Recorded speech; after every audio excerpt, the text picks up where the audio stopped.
Hello বন্ধুরা, আজকে কাকিমার কিচেনে চলে এসেছি। দেখো রাঁধবো আজকে চিকেন কষা। ওই জন্য আমি 500 গ্রাম চিকেন নিয়ে নিয়েছি, লেগ পিস সহ ঠ্যাং।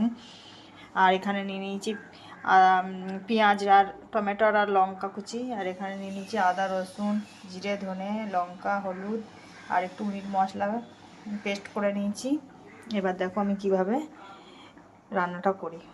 কড়াইয়ে তেল দিয়ে দিয়েছি, তেল গরম হয়ে গেছে। এবার আমি দেব গোটা লঙ্কা জিরে তেজপাতা আর এক কুচি দারচিনি দিয়ে দিলাম।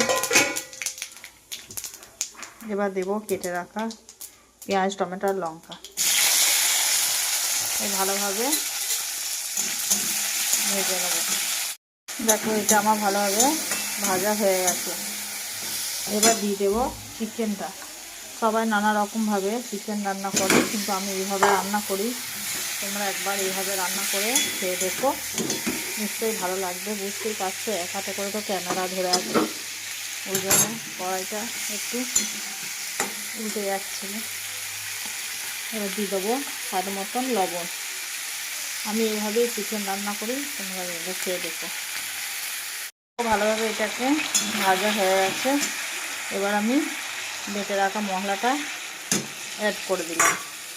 ভালো করে কষিয়ে নিতে হবে এটাকে। দেখো ভালোভাবে কষানো হয়ে গেছে, মশলা থেকে তেলও উপরে উঠে এসেছে। এবার আমি একটু জল অ্যাড করে দেবো, যাতে আমার চিকেনটা ভালোভাবে সিদ্ধ হয়ে যায়। এবার আমি একটা থালা ঢাকা দিয়ে দেবো।